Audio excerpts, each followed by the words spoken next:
Un saludo a todos los que me están viendo. Mi charla de hoy sobre las criptomonedas y la tecnología blockchain persigue tres propósitos. El primero es dar a conocer un poco los fundamentos teóricos de esto, explicar en los términos más sencillos posibles qué son las criptomonedas y cómo funciona la tecnología del blockchain. Aquí trataré de explicar también cómo esto difiere de las tecnologías financieras que hemos conocido hasta ahora. Esto ocupará las tres primeras partes de mi charla. Segundo, voy a explicar la práctica. ¿Cómo podemos hacer los venezolanos para iniciarnos en esto de las criptomonedas? Y por último, esbozaré algunas conclusiones algo políticamente incorrectas para explicar por qué yo pienso que las criptomonedas y la tecnología blockchain son elementos que pueden ayudar a que los venezolanos sobrevivamos a esta crisis infernal causada por un gobierno con la peor gestión económica de nuestra historia. Aquí vamos. Hablar del origen de las criptomonedas y la tecnología blockchain es hablar del momento en que se inventó el Bitcoin, la primera criptomoneda del mundo. Este evento está rodeado de mucho misterio. Hasta ahora nadie sabe quién fue su inventor. La invención del Bitcoin es atribuida a un tal Satoshi Nakamoto, pero este es solo el seudónimo de quien en octubre del 2008 publicó una propuesta técnica o white paper detallando un sistema de pagos electrónico peer-to-peer descentralizado. Ya para el 9 de enero del 2009 se había minado el bloque cero o bloque génesis del Bitcoin, con lo cual el sistema de software y la red Bitcoin entró en operación. Ciertamente, antes del Bitcoin ya existían los sistemas de pago electrónico. Piense, por ejemplo, en las tarjetas de débito y crédito, servicios como PayPal o inclusive la red interbancaria global SWIFT. Pero el Bitcoin es radicalmente distinto de estos. Es descentralizado y no requiere de autoridades bancarias para emitir el dinero o autorizar las transacciones. Para comprender cuán significativo y revolucionario es esto, tenemos que entender un poco sobre la naturaleza del dinero y las características de los sistemas de pago creados hasta entonces.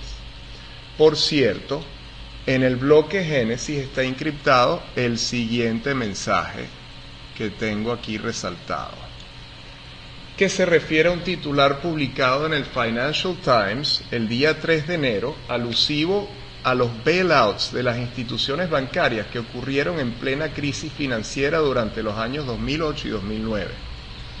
Pareciera que con esto Satoshi Nakamoto intentaba fijar posición sobre la necesidad de crear un tipo de dinero cuya emisión no dependiese del sistema financiero tradicional, con sus bancos centrales de reserva fraccionaria, porque en cualquier momento estos podrían dejar a millones de personas en el planeta sin sus ahorros. Esto es una idea bastante subversiva, sobre la cual volveremos en las conclusiones de esta charla. Si mi hija de 9 años me pregunta, papá, ¿qué es el dinero?, la respuesta correcta sería, caramba hija, no sé. No, en serio, esta es la respuesta correcta en todo caso. El tema del dinero es demasiado abstracto y complejo. Pero como estoy dando una charla en la universidad, me las daré interesante diciendo algo como lo siguiente.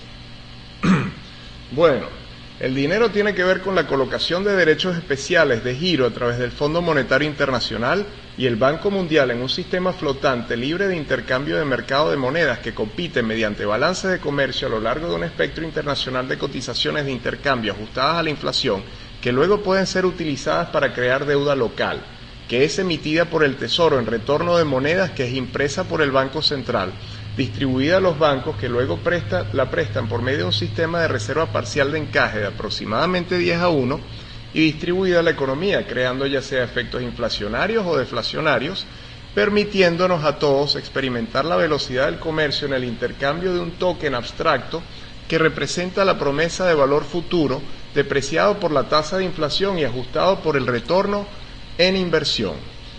Bueno, si el resto de la charla será así, vamos mal, ¿no? Así que vamos a bajarle un 2 a la complejidad y vamos a limitarnos a exponer algunas características esenciales del dinero y los sistemas de pago para que puedan funcionar como tales. Luego, eventualmente veremos cómo el Bitcoin y las criptomonedas en general resuelven estos problemas. Retrocedamos un poco. pero no tanto como para comenzar a hablar de la economía de trueque, ¿no? Pensemos en el dinero como monedas y billetes. De hecho, esta es la manera más fácil y concreta de pensar sobre esto. Sin embargo, incluso aquí estamos hablando de algo bastante abstracto. Esos billetes y monedas, a menos que sean monedas de oro, no tienen ningún valor intrínseco, tan solo representan unidades de valor, son tokens o fichas con las cuales tasamos el precio de todas las cosas. Solo tienen un valor porque todo el mundo se ha puesto de acuerdo sobre su valor y porque son emitidas y respaldadas por un Estado. Hay un banco central y una casa moneda que las emite. Esto es importante. Resaltamos que las monedas y billetes solo son emitidas por un ente central y se producen de tal forma que sea imposible, o por lo menos muy difícil, que el resto de nosotros hagamos copias de esas monedas y de esos billetes. Ahora les vamos a hablar de los bancos como intermediarios de pagos, que es el siguiente paso lógico en la evolución de las tecnologías financieras. Cuando aparece el mercantilismo, surgen los bancos para proveer la liquidez monetaria que requería la expansión económica global. Se dice que la familia de los Medici perfeccionó el invento introduciendo los estándares de contabilidad de doble entrada.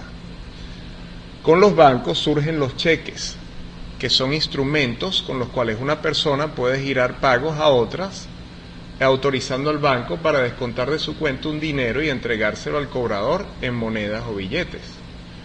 Un punto importante es que el pagador autoriza al banco a entregarle una suma de dinero al portador del cheque mediante una firma. ¿Okay? El banco verifica esta firma en contra de sus registros y si coincide, procede a pagar el cheque al portador. En los sistemas de pago electrónicos, la autorización de pago se hace cuando el usuario ingresa una clave en un punto de venta que se comunica directamente con el banco. En todo caso, el banco se hace imprescindible porque únicamente el banco es quien verifica las órdenes de pago. Todo esto que estoy diciendo parece obvio, pero cuando uno se plantea cómo sería un sistema de pagos a escala mundial que funcione sin bancos ni entes centrales como intermediarios, el asunto se torna bastante complejo. Otro problema que se puede presentar con los cheques y los sistemas de pago más modernos es el problema del doble gasto. Supóngase que yo giro 2 cheques con un monto total mayor al disponible en mi cuenta. Como los portadores de esos cheques tienen que dirigirse al banco para cobrarlos, el que llega primero cobra y el segundo cheque es rebotado.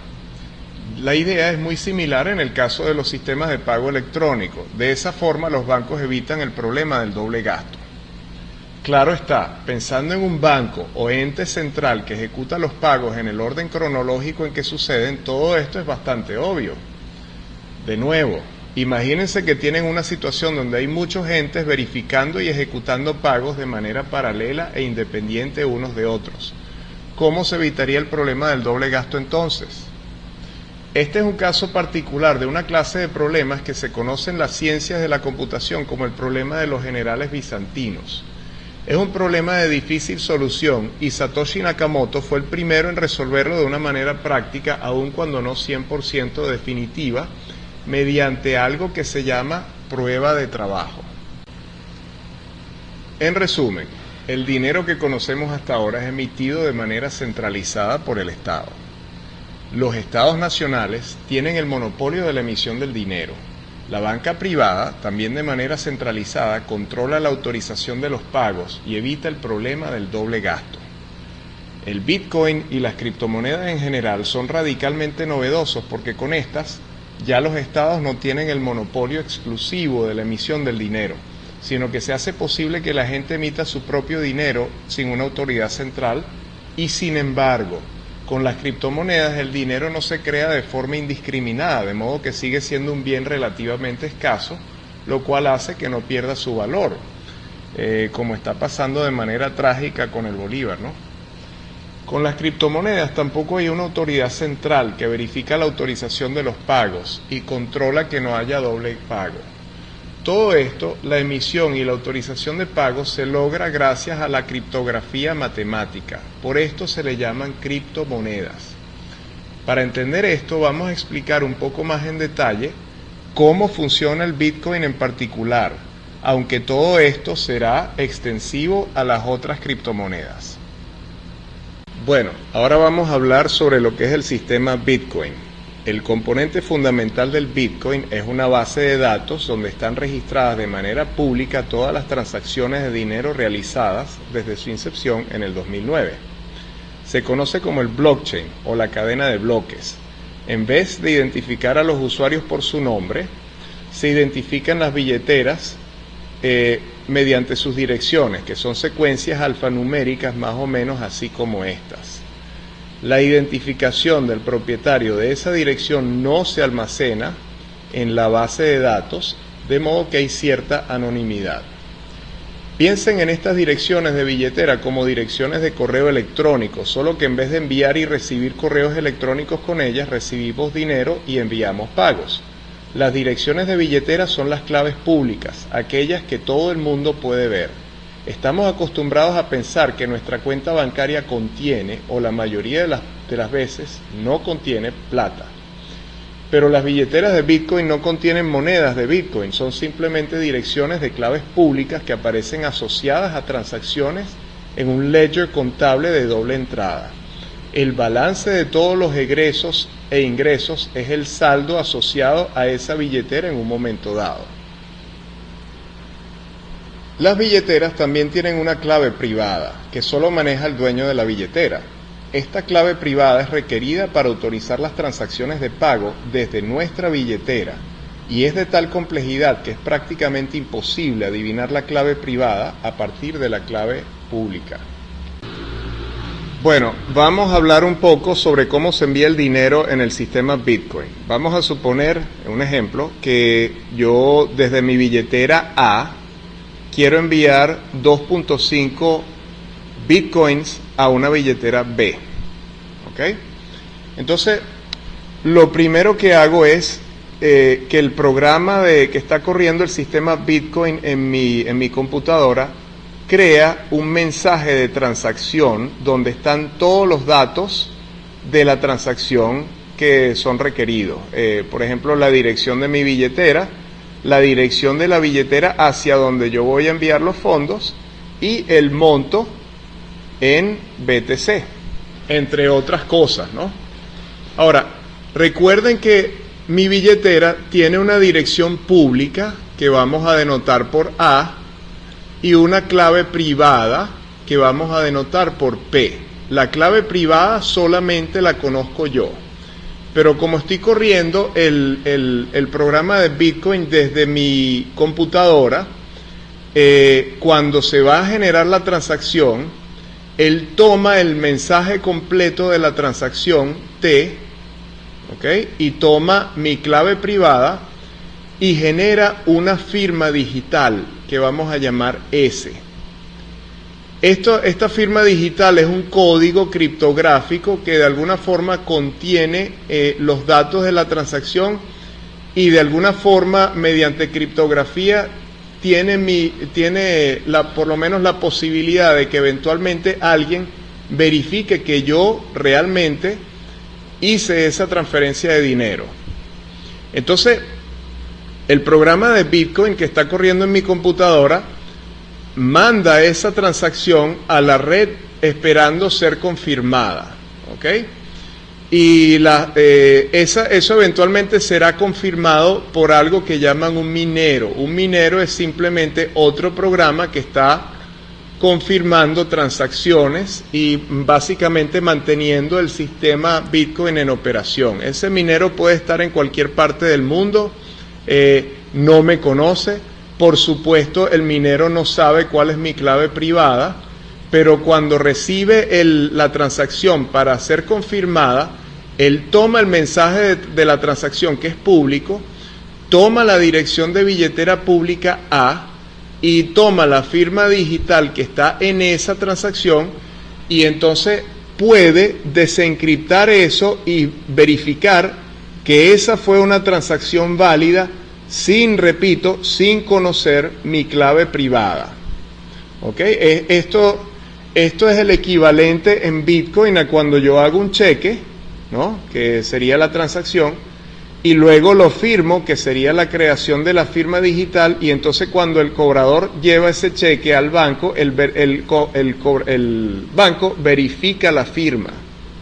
¿Ok? De modo que todo esto se hace mediante criptografía, y de esta forma se mantienen seguros los datos que solo son privados, porque el minero puede verificar la transacción, repito, sin conocer mi clave privada. Una de las razones por las cuales las criptomonedas son tan difíciles de comprender para nosotros es que redefinen el concepto de propiedad. La propiedad de algo, en el sentido tradicional, significa tener custodia personal del objeto del cual somos dueños, o dar esa custodia a un banco o ente sobre el cual depositamos nuestra confianza. En Bitcoin no existen monedas almacenadas centralmente en alguna parte, y por lo tanto no hay nada que custodiar, es decir, ninguna entidad es custodia de algo. Lo que existen son registros de transacciones asociadas a direcciones en un libro de contabilidad público y distribuido, del cual todos los mineros tienen una copia. Ser dueño de una cantidad de Bitcoin significa tener la habilidad de crear un registro de transferencia en ese libro contable, gracias a que se dispone de la clave criptográfica privada de una billetera. Bien, aquellos interesados en indagar un poquito más sobre las matemáticas de esto, me refiero a la parte de la criptografía, que es bastante técnica y compleja, pueden buscar en Google algoritmos para firmas digitales mediante curvas elípticas. Y existe un artículo en esta dirección donde se da toda una exposición de la matemática que hay detrás del Bitcoin. Eso es muy bueno, y le invito a cualquier interesado a revisar eso. Como anécdota les voy a hablar un poquito sobre las piedras Rai. Eso es una historia que no muchos conocen. Estas piedras Rai fueron usadas en algunas islas del Pacífico como moneda o dinero. Las piedras Rai eran círculos gigantescos de piedra, algunas llegando a pesar hasta 4 toneladas. Obviamente no eran usadas como monedas que uno podía llevar fácilmente, un sencillito ahí pues, ¿no? La ubicación física de estas piedras era irrelevante. Incluso en algunos casos, durante el transporte marítimo, las piedras se hundían al fondo del mar, y aún así las piedras se utilizaban como dinero, porque lo relevante aquí era que la historia de cómo cada piedra de estas iba pasando en manos de distintos dueños. Esta historia quedaba registrada mediante la tradición oral. En el caso del Bitcoin, obviamente no hay tradición oral, pero las transacciones se van agregando en bloques a medida que llegan. Cuando algún minero genera la clave criptográfica del bloque, este se agrega a la cadena de bloques, el blockchain, enlazándolo con la clave criptográfica o hash del bloque anterior en la cadena. Los bloques que están más atrás en la cadena tienen mayor validez, y la criptografía matemática es la que viene a sustituir la tradición oral aquí, ¿no? Sobre este aspecto no hemos hablado aún, pero es importante mencionarlo porque así se resuelve el problema del doble gasto, como lo voy a explicar ahorita. A medida que se crean transacciones para validar, estas se van colocando en un pool de transacciones no validadas. De acuerdo al orden cronológico de llegada, cada minero va armando estas transacciones en bloques, pero debido a que las transacciones se van propagando por toda la red a distintas velocidades, cada minero va armando su bloque de manera distinta. ¿Cómo se decide entonces cuál versión del bloque anexar a la cadena de bloques? Para poder anexar su bloque a la cadena, un minero debe resolver un problema criptográfico cuya dificultad es variable y se configura automáticamente, de modo que se agreguen bloques a la cadena cada 10 minutos aproximadamente. El problema criptográfico consiste en ir ensayando distintos números en una función criptográfica o hash.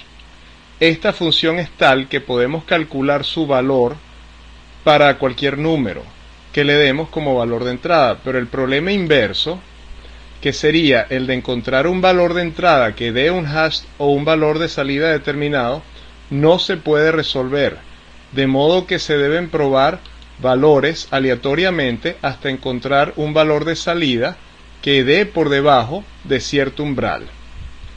Gracias a las leyes de la probabilidad, algún minero encontrará un valor cuyo hash sea menor al valor umbral en aproximadamente 10 minutos. Por otra parte, estamos claros que al minar un bloque se alcanza automáticamente un consenso sobre el orden en que suceden las transacciones y se resuelve el problema del doble gasto. Y hablando de gastos, durante los procesos de verificación de transacciones y el descubrimiento de nuevos bloques, se realizan cálculos matemáticos que son computacionalmente muy intensivos.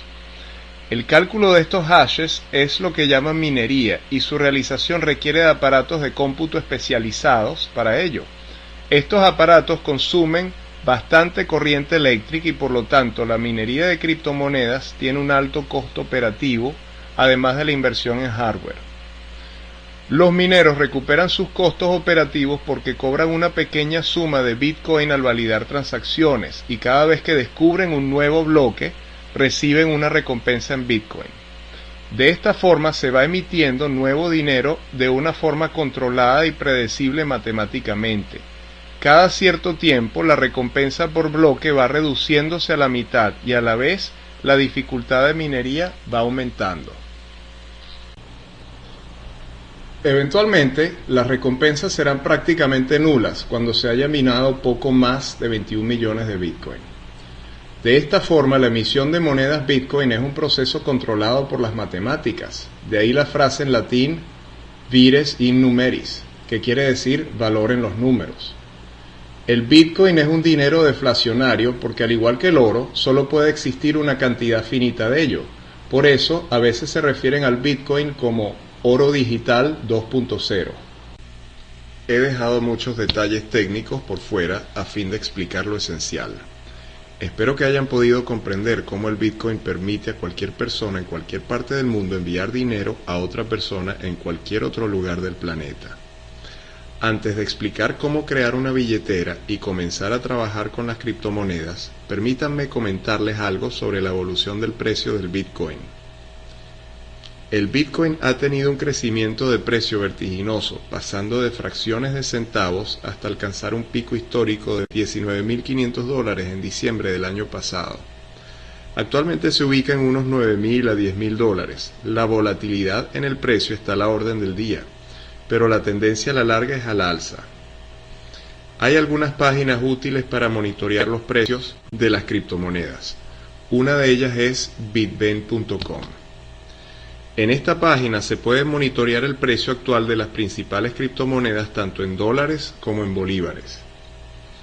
La otra página útil es coinmarketcap.com. En esta página se tienen los precios de más de 100 criptomonedas distintas.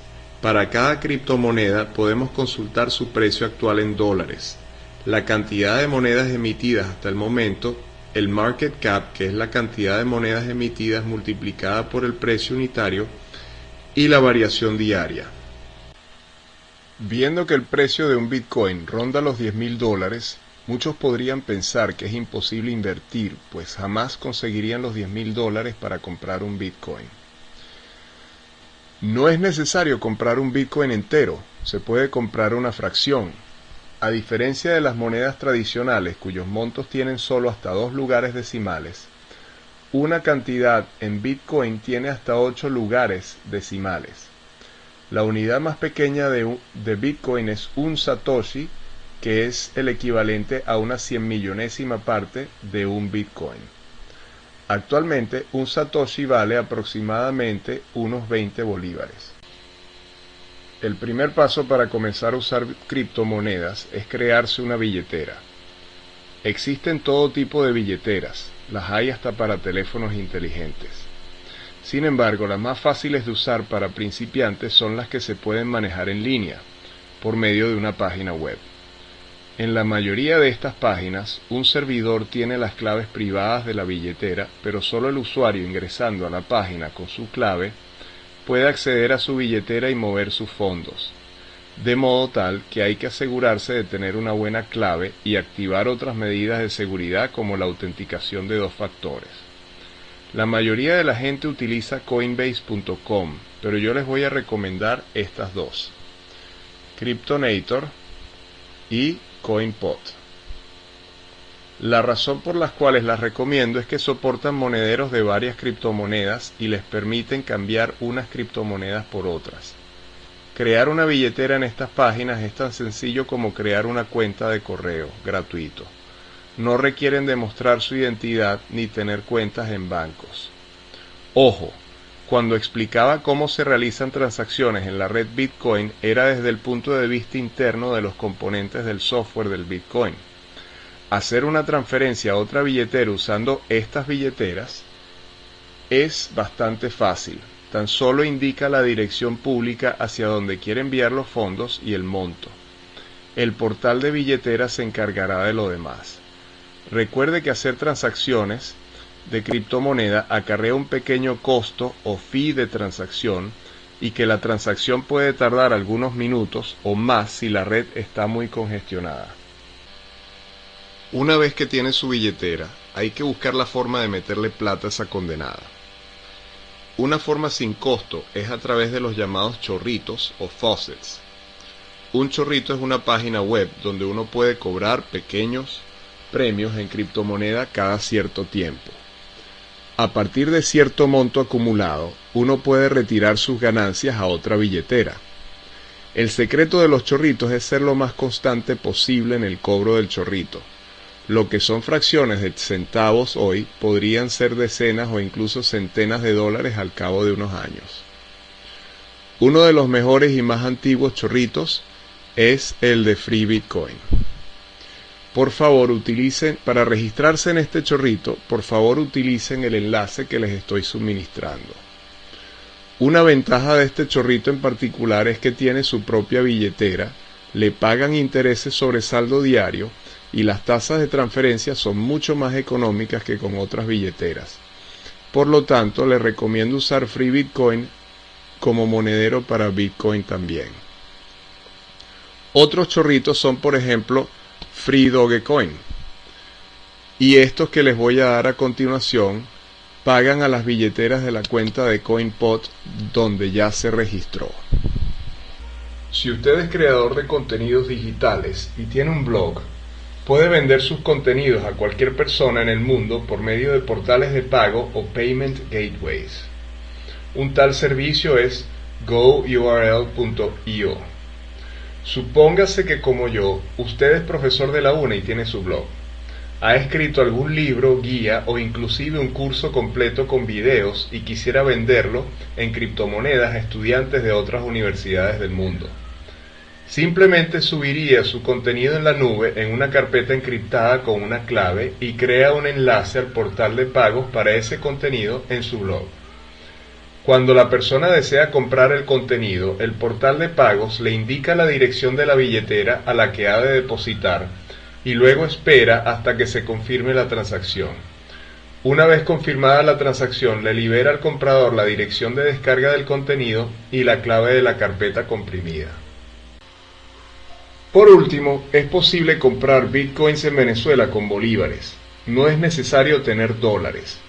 Para hacer esto puede registrarse en localbitcoins.com. Una vez registrado puede comprar y vender sus bitcoins de una forma parecida a Mercado Libre, que funciona con un sistema de reputación de vendedores y una especie de intermediario de pagos o agente escrow. MonkeyCoin es otra página de compra-venta de Bitcoin en moneda local, pero no la he usado aún. Cuando a mí me han pagado bonos de la universidad, he comprado Bitcoin y de esa forma he protegido mi dinero contra la inflación. Ahora uso esto como mi caja de ahorros, en vista de que la hiperinflación ha vuelto completamente inútil la caja de ahorros de la universidad. A modo de conclusión, quisiera decir que estamos presenciando una tecnología financiera que va a tener enorme impacto en todos los aspectos de nuestra sociedad.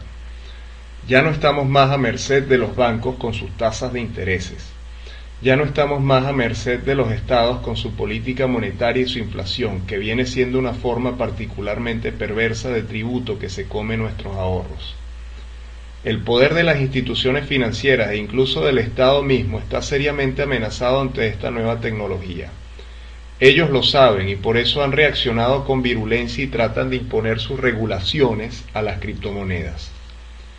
Nosotros en Venezuela quizás más que cualquier otro país en el mundo, hemos sufrido las consecuencias de una mala gestión económica de parte del Estado, cuya raíz pareciera ser el control de cambio.